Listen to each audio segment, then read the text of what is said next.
Human design and gene keys are not the same, though we know that they're intrinsically connected. We know they're both astromancy systems that use the stars at the time of our birth to divine information about us and our journey. So what's the difference? And what are the similarities? Which one came first? Which one's for you? All of this and more are the focus of not just today's episode, but also a little mini series that we're doing to end the year called The Map and the Manual, Gene Keys versus Human Design. This is not a which one is better conversation. This is a clarity conversation. Let's get into it. So I've split this episode into 3 main sections, which you can follow using the timestamps below to clarify this whole discussion. First, we are going to get into the history of the systems, their shared roots, and also where they begin to diverge. Second, we are going to talk about the chart result of each of these systems, aka they both give us a chart. But what are these charts and what can they tell us? And third, we are going to end on the different approaches of these systems, aka how do we use them? And we'll see how drastically different they are. And at the end, we have a final bonus Q&A section where I'll answer a slew of questions that I've found either across the internet or in my own comment sections that can help us to clarify everything further. But before we get started, introduce yourself to your fellow astromancers below. Give us your astrology big 3, your sun, moon, rising. Give us your human design profile, authority, and type.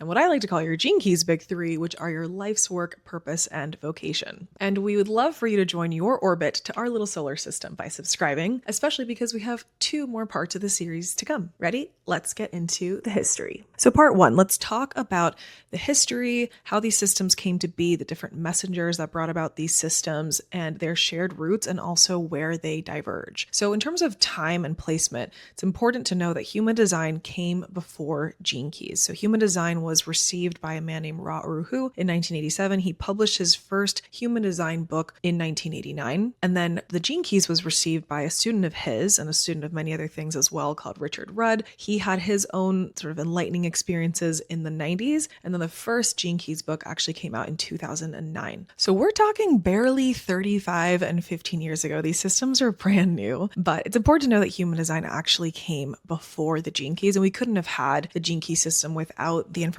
that we got from human design. So it's important to know that they share similar roots that we're going to talk about in a second, but actually that they are 2 separate systems with 2 separate founders. And though the founder of the Gene Keys was a student of the founder of human design, they are very different systems at the end of the day. And both of the founders are profoundly different. And these transmissions that came through them have the energetic imprint of these founders and their charts and how they approach the world, which I have a whole masterclass on called The Messengers if you're curious about the charts of these individuals and how it impacts the systems. But let's get into the systems that they're both rooted in and then the systems that they don't share so that we can see how they begin to diverge. So both of these systems are profoundly rooted in 2 previous ancient systems that came before them. The first being the I Ching, or the Book of Changes, and the second being astrology. So let's talk about the I Ching really quick because both systems are profoundly reliant on the I Ching. The I Ching is the ancient Chinese divination system that essentially describes the codes of the universe. They're described and calculated, it's like sacred math, as 64 unique archetypes of masculine and feminine energy that describe essentially everything in the universe, including human behavior and change. So a hexagram is a stack of 2 trigrams, and each of those trigrams is a combination of 3 different lines. A line can be either masculine or feminine. The I Ching is essentially like the final boss of yin and yang theory. And so to briefly summarize that and how that actually describes everything in the universe, imagine trying to describe the universe. Before the universe began, there was nothing. And then there was something. And when there was something, whatever you believe, Big Bang, other theories of creation, the question is, how do we describe that something? And the yin and yang says, well, first we went from 0 to oneness. And now what if I were able to describe everything in the universe in one of 2 categories? Is it yin or is it yang?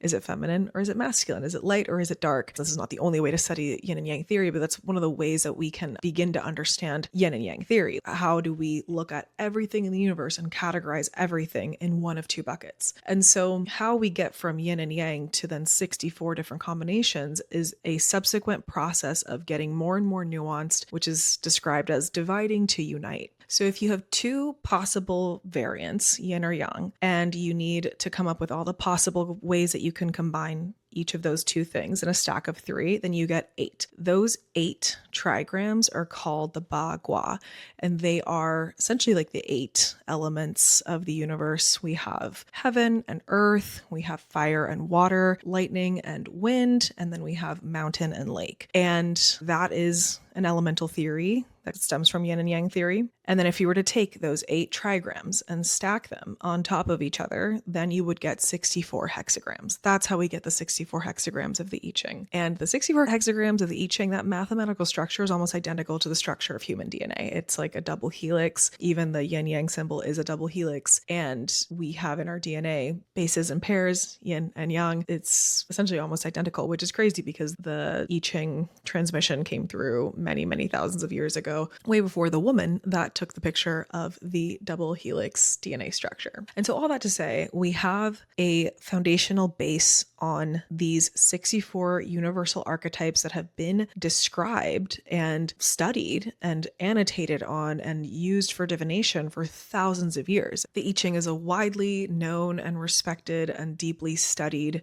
tradition. You can even see the I Ching in the Korean flag, for example. It is the divine math to describe, like I said, everything in the universe. These are the codes to the universe. But the way that they were used before human design did its thing is, for the most part, divination. So there's lots of ways to divine with the I Ching. There's coin casting or yarrow stock casting, or we can flip through the I Ching book and land on a page, and that can be the way that you can divine information, or using it as an oracle, or maybe you own a card deck now. There's lots of different ways that you can divine, but this was divination of these universal archetypes. And so what human design did that was so revolutionary is that it fixed those 64 hexagrams of the I Ching to the 360-degree wheel of the zodiac. And so now you can actually use the placement of the planets to calculate and identify which archetype is being activated by which planet. And so astrology is the other system that both human design and gene keys are deeply rooted in. And the combination of those two and how they were mapped together was part of the information that was given to Ra when he was in his 8-day experience of receiving the human design system. And so these two systems, the I Ching and astrology, are the two ancient systems that both human design and gene keys are rooted in. To calculate both of your charts, human design and gene keys, we need your birth time. And the only reason we would need your birth time is to calculate the astrology of that day, to look at what is the screenshot of the sky that happened when you finally were born. And specifically, when we think time of birth, it's like when you were fully outside, when you were fully entered into the world. That's the time of birth. That's the time of imprint that human design, gene keys, and astrology all use. But what does that all mean? That means that before, with the I Ching, we had the codes of the universe, which was super cool. Like, we had a way to describe pretty much everything from war and battle strategy to agriculture to relational differences and dynamics to personal ambitions and creativity. Like, everything that we do as humans could be described by the I Ching. Everything that we see in the universe could be described by the I Ching. But the way that we were using it, I describe it as sort of like energy in the world, or energy in the universe. The only way to really find what was maybe yours or what connected with you was to do a divination method, which are totally valid. I mean, I'm literally sitting next to like all of my oracle decks right now. And although I love oracle divination, there's something undeniably potent about knowing with certainty the specific combination that is meant for you that we can now calculate thanks to human design, mapping each of those 64 hexagrams to the zodiac wheel. And so if you divide 64 by 360, each hexagram takes up around 6 degrees in the sky. And so if the sun takes a year to move through the 360 degrees of the zodiac, then it spends about just under a week in each of the hexagrams. And so here's where we start to diverge. Human design uses that ability to map the placement of the planets to the I Ching hexagrams as a way to then place it on your body. Because what those I Ching hexagrams become when translated into the human design system is they become the 64 gates of human design. Those gates essentially describe energetic mechanical archetypes. They become very much about energy in your body, the 64 archetypes. And so with that, we got this really cool thing, which is we took this sort of energy in the world that we could see that everyone has a little bit of in some type of way, and it was mapped onto the body. To me, that says you do have all of this within you. And whether it's activated by a planet or not, doesn't matter. All it does is just changes the way that it is in you. If it's activated by a planet, that means it's a consistent archetype that you have. We would call that gate definition in human design. But if it's undefined, if there is no planetary activation there, then you still have that archetype within you. It's just undefined. It's flexible. It's inconsistent. You're going to experience it in different ways. But there's now a place on the body where those archetypes now lie. And that obviously gives us a lot of information, versus what Gene Keys did is it mapped it onto a map. And so this is the first important differentiation between the human design and Gene Keys system, which I gave you a sneak peek of in the title of the series, which is that human design is really a manual of how your aura works and how your energy works. And the Gene Keys is a map to your self-illumination journey. So your self-enlightenment journey. Human design took this information and said, here it is on the body. Here's how it's going to feel in your body. Here's how it works. Here's why it's important. Here are its mechanical functions. And then Gene Keys said, here's the journey that all of us go on. And depending on the planetary activations of your day, in this part of life that we all go through, say the sphere of evolution, which is all about our primary challenge, you have this I Ching hexagram here, which is now called a gene key. And that gene key is going to tell you, that archetype is going to tell you about what that particular area of life, in this case, the challenge, what your challenges are going to look like. And so it's less about what's in my body and how does it feel in my body, and more about these are the journeys that you're going to go on. These are the things you're going to experience, the challenges, the breakthroughs, all that kind of stuff. And so that's where we begin to diverge. So we have these shared roots of astrology and the I Ching, and they're both the only way that we could calculate this stuff to get our charts. But that's where the similarities in the systems end. What human design did is it actually brought in even more systems. Human design also included the chakra system, and that's where we get the centers of human design. So you can think of them like chakras in the sense that they are energetic hubs in the body. And then the other thing that we get in human design that also is not existent in Gene Keys is we get channels, and the channels are inspired from the Kabbalah, the way in which we have different pathways and connections in the Kabbalah. I would also argue that the Gene Keys is inspired from the Kabbalah, because there are spheres and pathways, just like there are spheres and pathways in the Gene Keys, but I've never seen the Gene Keys source ever even mention the Kabbalah. If you have, please enlighten me. I've had all my students looking out for it and we haven't found it either, but there seem to be undeniable similarities there. But even if the Gene Keys was inspired by the Kabbalah, it was inspired in the way that the Kabbalah seems to work, which is, again, these pathways and relationships between different areas of life, versus in the human design system, it's about how different centers of energy connect to each other. And so human design synthesized these four ancient systems of the I Ching, astrology, the chakras, and the Kabbalah to create the manual of how your energy works. How I describe it, it's like the anatomy textbook of your aura. And you can also see that in the name, right? Human design. How was your human designed? What is the design of your human? And that is the Bodygraph. That's what the chart is called. Versus with the Gene Keys, we didn't get such a focus on the body. There are ways in which the Gene Keys absolutely has a focus on the body in terms of the individual Gene Keys, and the Gene Keys even has its own study that I talked about in our last episode, which is the 7 sacred bodies. But unlike human design, the chart that we get from the Gene Key system is not a manual to our body. It's rather a map to our self-illumination, and that is called the hologenetic profile. So with that, let's talk about the different charts, because I think this will really hammer home a lot more clearly what the distinction is between the two systems, more so than just understanding the shared roots and which one came first. So let's get into it. Section 2, the manual versus the map. So like we said, both of these systems synthesize previous systems. One of the shared things that they synthesize is astrology, and that is how we can use birth time to calculate something. And the result of these calculations are the charts that we get in each of these systems. So the human design chart is called the Bodygraph, and it's literally a graph of your body, like we talked about. And the gene keys chart is called the hologenetic profile. So holo meaning holographic, like everything is connected to each other. It's a hologram in the way that like a Russian nesting doll would be. Everything is sort of inside of each other, and everything at every level is reflected at a higher level, and everything is connected. And then genetic speaking to the gene aspect of these gene keys. The nice part about the similarities is that the I Ching hexagram number is the same as the human design gate number, is the same as the gene keys gene key number. So that's really nice. So hexagram 1 is gate 1 is gene key 1. All of that is still the same, but each of these systems added their own meaning and spin on the 64 archetypes. But without even getting super deep into that, let's talk about the differences between these two charts. So what are the charts? What are they used for? And what can they tell us? So the human design body graph is literally a manual to your energy. So you can think of the centers as hubs of energy. There are 9 centers, and they each have a specific function in our body. Some of these centers are pressure centers. We have 2 of them, one at the bottom and one at the top. And so they're pressuring us, creating energetic pressure in the body so that the energy flows. Some of the centers are motor centers, so they give us motivational energy. Some of it is motivation due to internal drive or external deadlines. Some of it is joy focused. Some of it is emotional. Some of it is more about willpower. So there are different types of centers. They all serve a function in the same way that the chakras do. The chakras all serve a function. The chakras all have a theme. The distinction between chakras and the centers of human design is that now with the centers and the gates and the channels,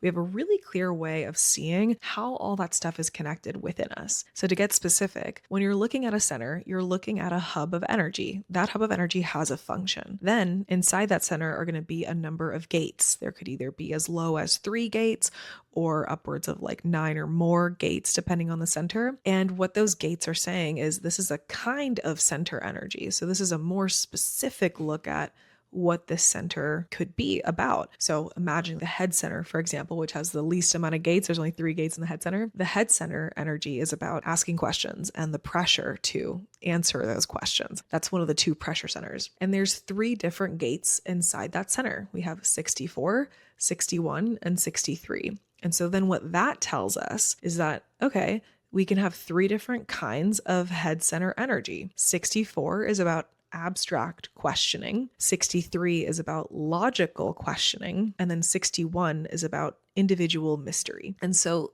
that gets us to be more specific. We can say, okay, yeah, I have a defined head center. And now we want to know, okay, well, which gate is defined in that head center? What kind of head center energy do you have? So we're getting more specific on what kind of energy a person has. And then the last part of this is a channel. A channel is formed when the gate on one side of that channel, so a gate that's connected to one center, is also connected to a gate on the center on the opposite side. So that requires there be planetary activations in both gates of the appropriate channel. If you just have one gate there, then you just have half the channel, right? But when 2 gates connect, then that makes a channel, and then that defines the centers on the opposite sides. And so what that then tells us is you have consistent energy that is moving from this center to that center, and it's moving from it in this specific way in this channel. So for example, I have my sacral center connected to my emotional center. It's connected through the channel of mating. So that's the sacral gate 59 connected to the emotional gate 6. And so what this is saying is that my emotional energy is also tied into my joy and creativity. And so I tend to move and process emotions through creation, which makes a lot of sense given the amount of like sad and crying watercolors and poetry I've written this year. Emotional energy gets processed through energy to do and create, which is sacral center energy. So look at your chart, pull up your chart right now. If you don't have your human design chart, just go to mariahenning.com/chart. You can get it for free. And if you have centers that are colored in, take a look and see which are the gates, so the little numbers inside of each center that then form a channel. So they're connected to another number on the other side. And you'll start to see, this is how my body moves energy. So another example, my root center is connected to my splenic center. And so root center energy is like pressure and stress and drive. And splenic center energy is body awareness, intuition, etc. And so I process my stress through connecting to my intuition or through moving my body. And I process that drive through connecting to my intuition. Like that's the way that it works. Versus, for example, I did a reading last week where someone had their root center connected to their emotional center on the other side. So for them, stress triggers emotions. For me, it doesn't trigger emotions. It triggers like sickness in my body. It triggers like a haywiring of intuition, or triggers sickness. If it was connected to my sacral center, then my stress would be processed in another way. And so it can be so practical to understand this. And this is not at all the realm of the Gene Keys, right? The Gene Keys is not at all talking about this. Human design is talking about this. It's talking about how does your energy move in your body? How is it processed? How is it flowing? In which direction? Because we can sort of tell the directions, especially if you're looking at pressure centers. And so it can give us incredibly practical insights, like I just said, in terms of how stress might be processed, for example. So we know that it's a manual to your body. Your vehicle is how it's described in human design system. It's like, this is how your vehicle works. It can get as specific as like, these are the best environments for you. This is how you're meant to eat and digest food and information. This is how you're meant to sleep. These are the kinds of dreams you might have. Like it's very specific depending on how deep you go in terms of everything to do with the body and how your body works, how your human was designed. So what we use the chart for is for trusting your nature, trusting your body's nature. We can say that for all of the charts, right? For astrology, human design, and Gene Keys, that chart that you get is your nature. And then depending on how you nurture it, we will see how you use it, right? We will see how you used that nature. You might already guess how this is described in human design and Gene Keys, but for astrology, for example, let's say you have a Taurus. The nature of Taurus is to be fixed in the earth, grounded and steadfast.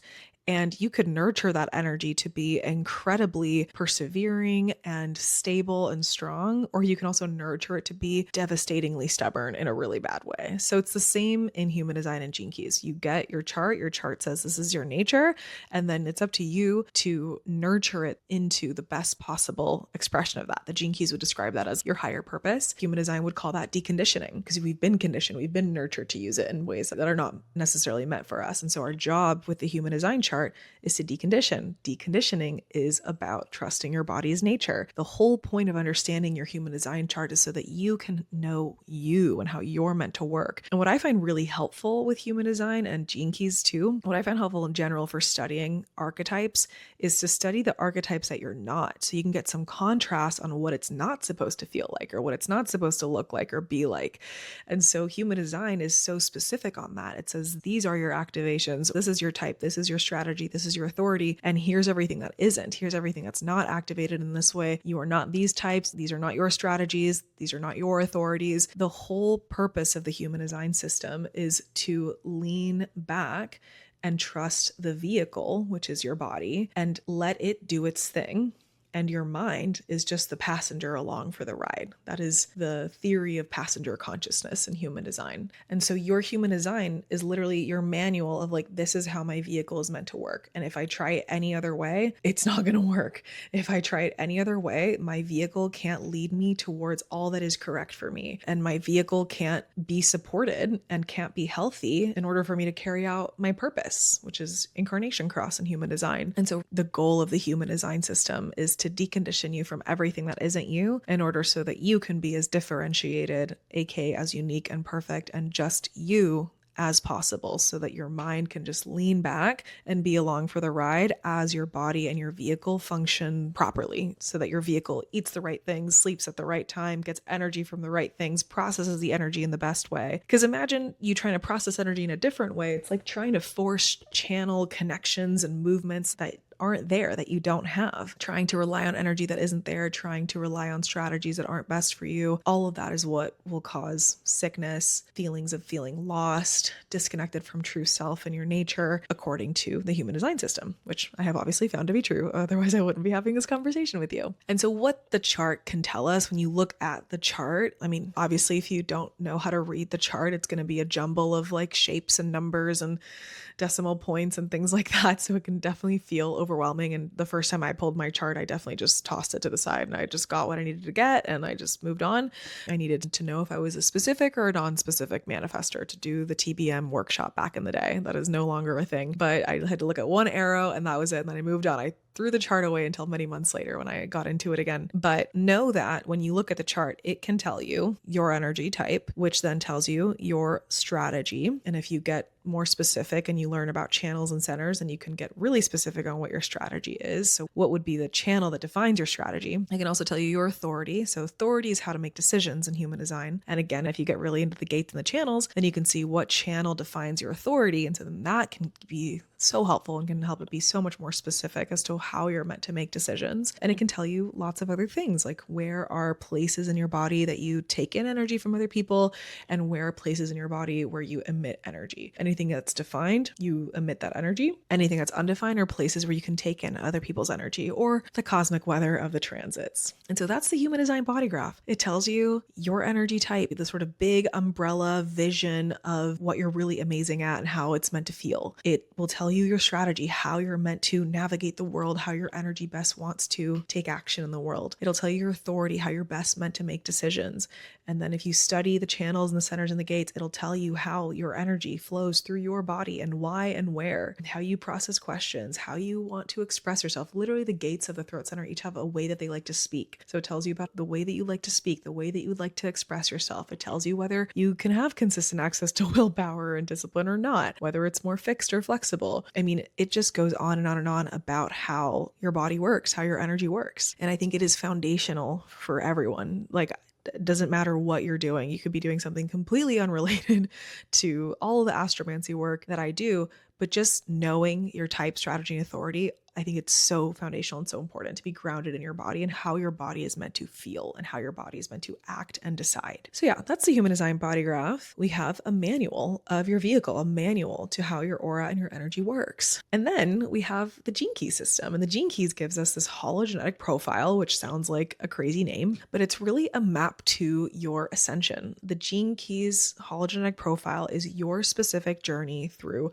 looking at the self as a spiritual path. That is called the activation sequence. Then relationships as a spiritual path. That's called the Venus sequence. And then vocational career as a spiritual path. And that is called the Pearl sequence. And so we all share the same archetypes of the journey. All of us are going to have personal challenges and breakthroughs. All of us are going to have relational challenges and breakthroughs. And all of us are going to have career challenges and breakthroughs. And what differentiates us is the gene keys that form the points of that path. There are 4 gene keys in the first sequence, the activation sequence of self. There are 6 gene keys in the Venus sequence, which is the sequence of relationships. And then there are 4 gene keys in the Pearl sequence, which is all about career. And so all of us are on the same ascension journey. Like if you're a seeker, the gene keys is really for you. If you are seeking something higher, seeking how to grow, seeking enlightenment even, that's literally what the gene keys hologenetic profile offers, versus human design doesn't offer that promise. The human design system is not focused on you achieving self-illumination or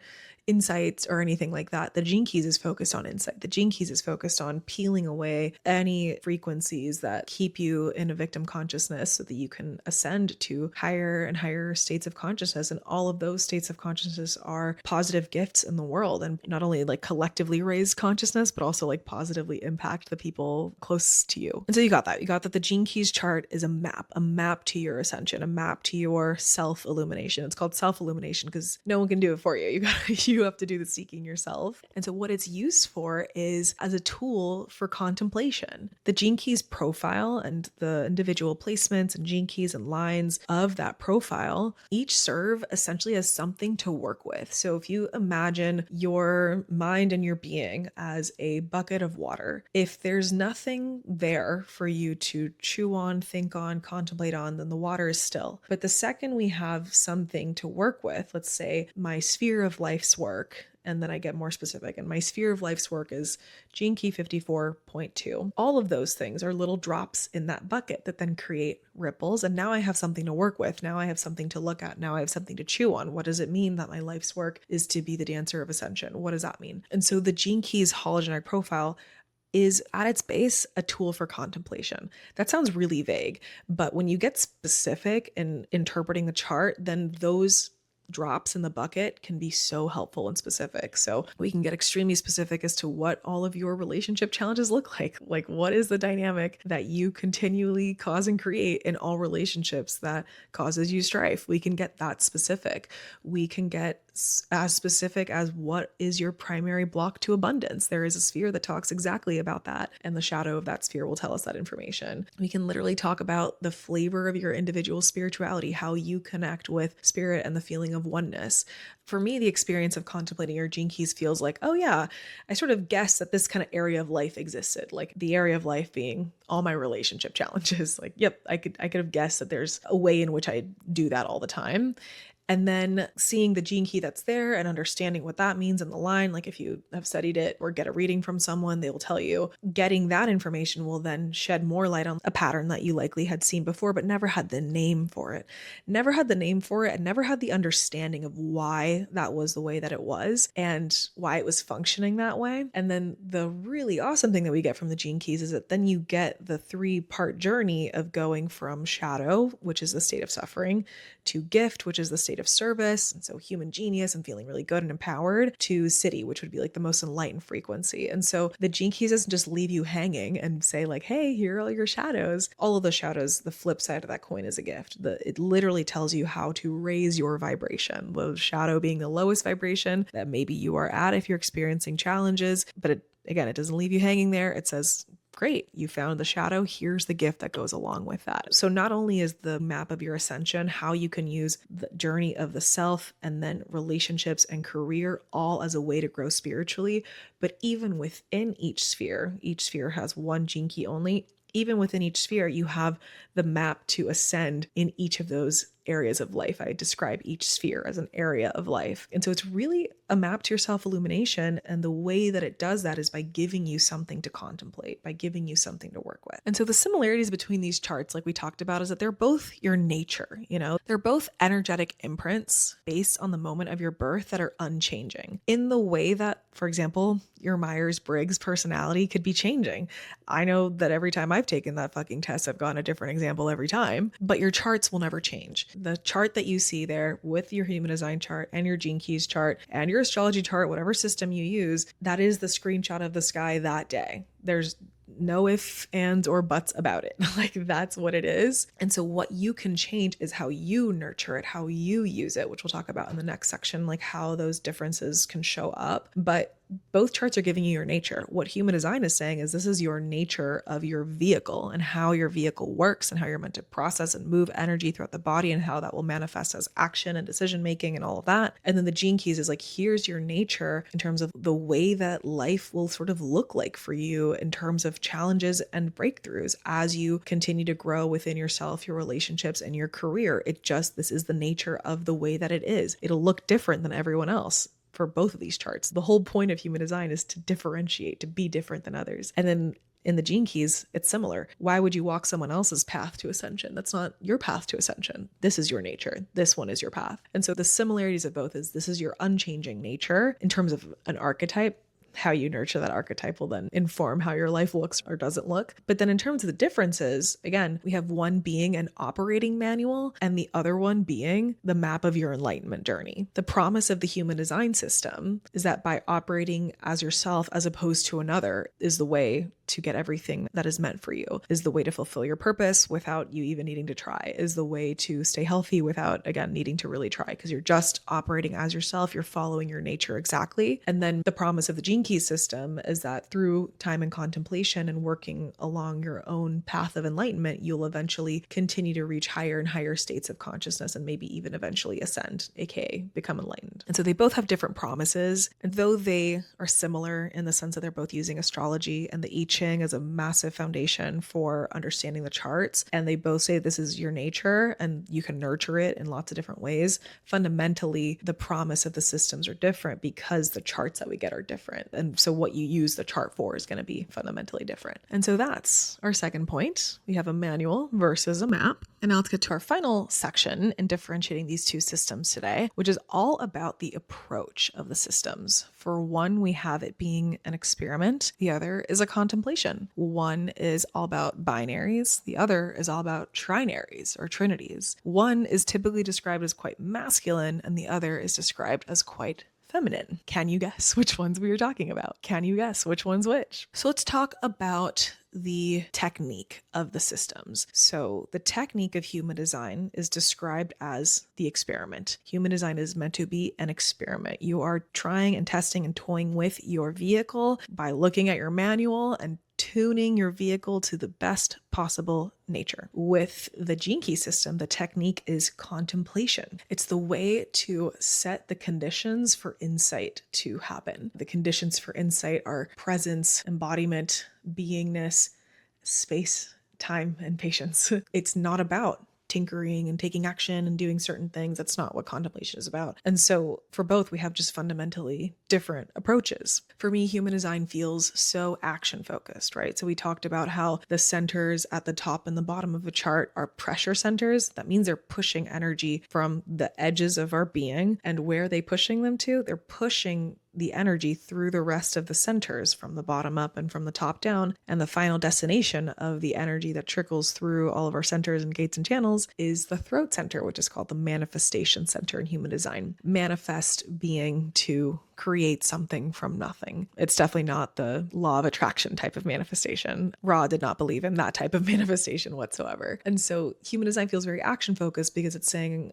we have pressure to do and grow and evolve. That's root center pressure. And then we have pressure to think and ask questions and answer them coming from the head center. And all of that is getting filtered and moved through the rest of our body so that we can then take an action. So we can then use our strategy and use our authority and manifest something from inside to outside. And the idea with the experimentation is to try and test all the different ways that you might do that, right? The ways that you might manifest into strategy and authority, into taking action and making decisions in some type of way in order to decondition. So remove the ways that didn't work so that you can differentiate and be the truest to your nature that you're meant to be. And then, like we said, being the truest to your nature would allow you to fulfill everything you were meant to fulfill in this lifetime with ease and flow, which includes your purpose. And so you can imagine that that feels masculine and there's structure around it. There's like a, yes, this is your strategy, and no, this isn't your strategy. There's structure. There's a little bit more rigidity in that sense. And there's sort of like a primary directive in the human design system, which is follow your strategy and authority. Like that's the directive of the system versus the gene keys. You can already imagine contemplation is way more loose and unstructured, way more feminine and flowy. Contemplation, like we said, is just creating the conditions for insight to come in. So it could be with action, could not be. Could be with meditation, could not be. Could be through journaling or not. Therapy or not. What I'm about to say is true for both systems, but I'll just finish the thought with this one. But it doesn't matter what you do, it's the energy with which you do it. So when it comes to contemplation, it doesn't matter what you're doing, but the energy with which you're doing it is what creates the conditions for insight. So that energy would be, like I was saying before, deep, profound presence, like being with the thing that it is that you're doing, being in the body, not escaping the body. Both of these systems are very much not about escaping the body. They're very much about being in the body. And so being in the body, noticing how you're reacting to things and allowing that to sometimes form thought if it needs to form thought, but it doesn't have to every single time. But yeah, the same is true for human design, by the way. It doesn't matter what you do. It's just the energy with which you do it. So what I mean by that is like every type can do everything, but it just, how did they get there? So as a silly example, it's like I'm a manifesting generator and I'm speaking on a podcast. I do have a motorized throat, but that doesn't mean that a projector without a motorized throat can't have a podcast. We are both doing the same thing, but the how we are doing it is different. So we can all do everything. You can do anything that you want. It's not about what you do. It's the energy with which you do it. And so with contemplation, it's about allowing your life to cause and create insight within you. And that insight is what allows you to make the leaps into higher states of frequency. It's what allows you to move from shadow to gift to city in each of your individual gene keys, and therefore move along your map of self-illumination. And so we have this masculine experimentation as being the technique for implementing the human design system and implementing your body graph. And then we have a more feminine contemplation as being the technique to implement or work with the gene keys and your gene keys hologenetic profile. The other sort of like really interesting aspect of the approaches between the two systems is that human design is very binary and gene keys is very trinary. And I think that the binary nature of human design is what makes it feel so masculine, and the trinary aspect of gene keys is what makes it feel so feminine and more open and flowy. So what do I mean by that?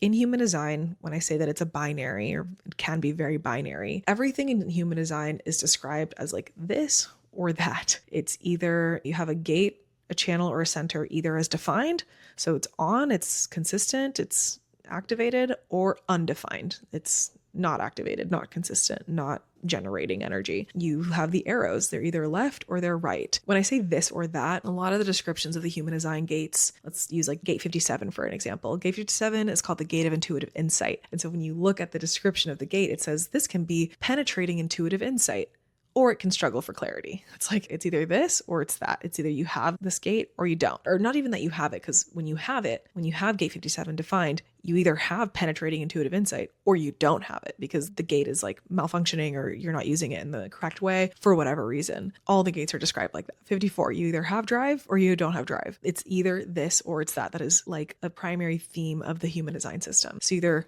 have this or that. Your arrows are either left or right. You have things defined or undefined. It's very binary. And so when there's not a secret third option, it can feel very rigid. I, first of all, love that meme of like, it's not this or that, it's a secret third thing. I think that's great. But it reminds me of this thing my friend Alex taught me, who is a fantastic relationship coach that I've been meeting with and masterminding with ever since the very start of my business. I'd love to have her on the podcast soon. But I remember in one of our meetings, she shared an insight that she got. And now I associate this insight from her, which is that when you're struggling between two different choices, like if you're trying to choose something in your life and neither is hitting, then you need to bring in a third option. And I forget, there was a way that she described it that made it make more sense. And I would love to know what that is because I think it would make a difference in this conversation, but I'm forgetting what it is. But it's just the essence of it feels like limitation, like in the context of making a choice like that, where you're stuck between two options. If neither is working for you, then the essence of the feeling is like limitation. And when you bring in a third option, it's almost like it feels less combative, less life or death, etc. Anyway, I'm not saying that human design is limitation or life or death, but it carries that essence of rigidity of like, it's either this or it's that. You either have this gate or you don't. It's defined or undefined, because in the gene key system, it's totally different. It's not about this or that. We all have every single part of the chart. And then within the 14 spheres of the original chart, there's now an extra sequence called the star pearl, but that's a new thing as of this year before we even get there. So just activation, Venus and pearl, there's 11 spheres. 3 of them are duplicated. So it's technically 14, but you can't have a different gene key within them. So really you can only have 11 potential gene keys. And so the chart is never going to be this or that because everyone has the 14 sphere placements. And it's just about which of the 64 gene keys is in that sphere and which of the 6 lines do you have it in. There is no, oh, I don't have a life's work and you do. There's no, oh, I have this and you don't. Versus in human design, we all have every gate, center, and channel, but you either have it defined or undefined. In the gene keys, we have trinities everywhere. Everything is trinary. 3 sequences: self, relationships, career. 3 frequencies: victim, suffering, human genius and service, surrender and enlightenment, shadow gift city. We have the 7 sacred bodies. It's 3, 3, and then a secret 7th one, but there's like physical, astral, which is emotional and mental. And then we have the higher versions of that, the enlightened physical, the enlightened emotional, the enlightened mental, and then the one that connects them all. With the technique of contemplation, it's pause, pivot, merge that creates insights, breakthroughs, and epiphanies. With the shadow work technique of the gene keys, it's allow, accept, embrace, IQ, EQ, SQ in the Venus sequence. Like it's all trinities everywhere. And so having that sort of like secret third option creates like the way I sort of see it. It's like when it's a binary, it's me standing in front of another person and we're almost at like a face-off, like a standoff, and only one of us can win. But when I think of a trinity, it's like 3 people in a circle, and now there's like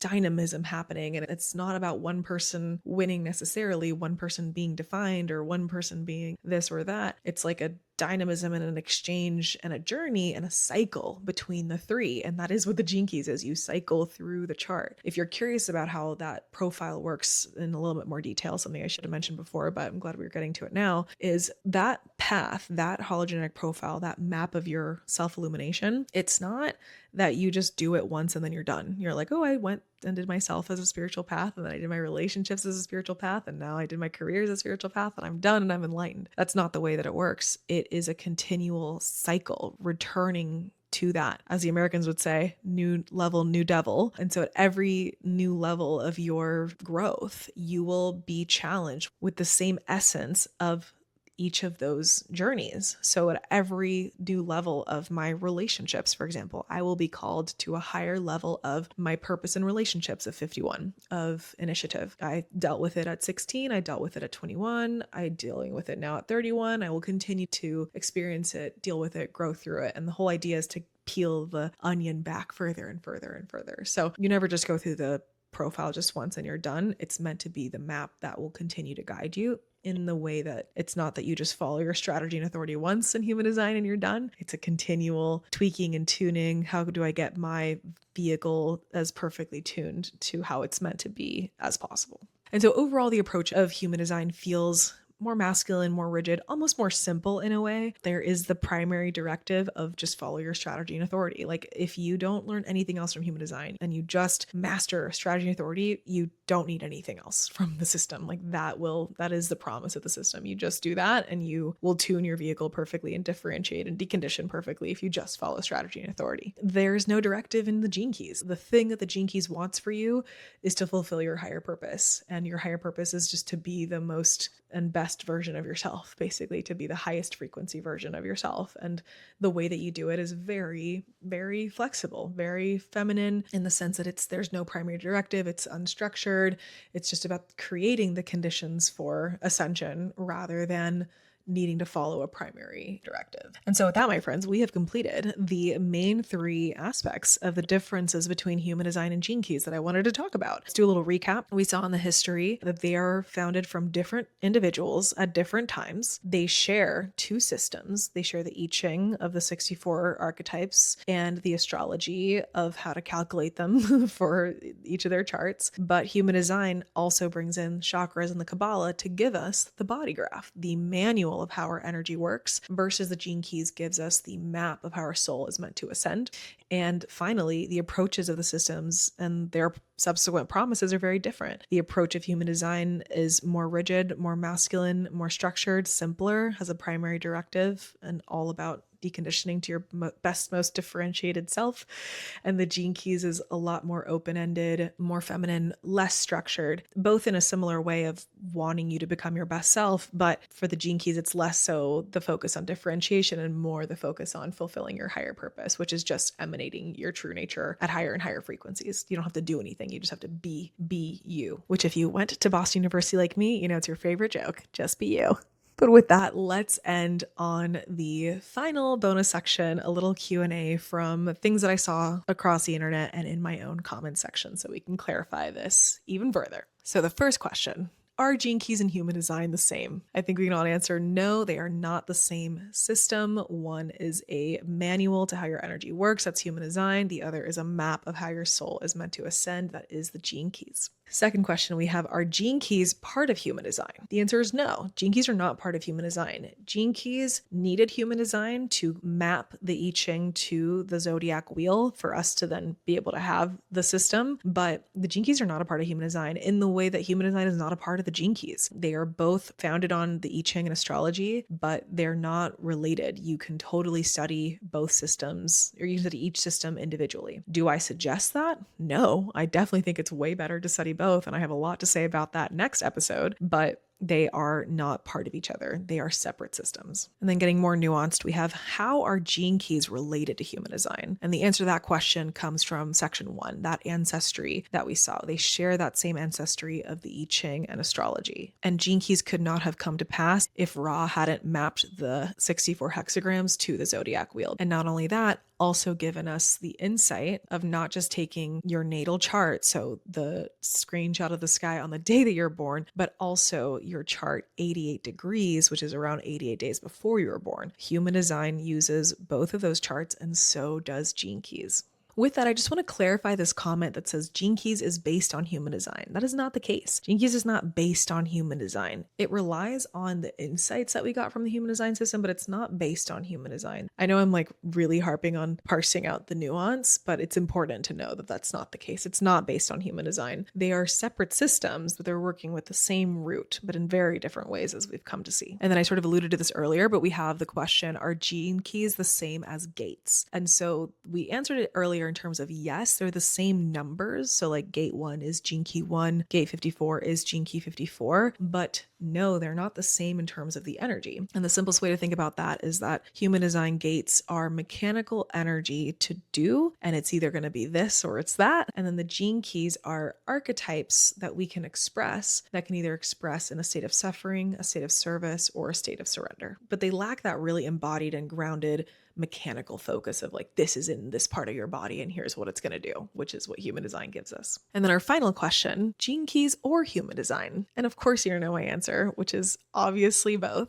And in the next episode, I'm going to make a claim that might surprise you, or if you have been following along for a while, it might totally not. But I promise I will spend the whole episode backing up that claim and telling you why I think that it's so important. But you're going to have to wait until next week to see. And with that, that wraps up our first episode of the series, The Map and the Manual, Gene Keys versus Human Design. Today we covered the history, the charts, and the fundamental approaches of these two systems. And hopefully you're starting to see how they're both deeply connected, but also uniquely different. And in the next episode, we're going to dive into a slightly bolder perspective around why I think both are so important. And you'll start to see what you might be missing if you're not working with both of them together. And as we move through the series, we're actually setting the stage for January. We're a full month of human design conversations await, where we're going to get so much deeper into strategy, authority, embodiment, and how to integrate this all into your everyday life with an extremely special guest. So make sure you tune in for part 2, because I promise it's going to shift the way that you think about both systems and show you why they really do belong together. And if you're curious to get started about learning any of these systems deeper, check out my foundational masterclass suite, which has intro masterclasses to all the systems we mentioned: astrology, the I Ching, human design, and gene keys. You can also bundle them all together. But if you don't even want to learn it all on your own, you can just hire me and I can read your charts for you. All those links will be below. Comment or DM any questions you have, and I'll see you next week for part 2 of this series. Bye.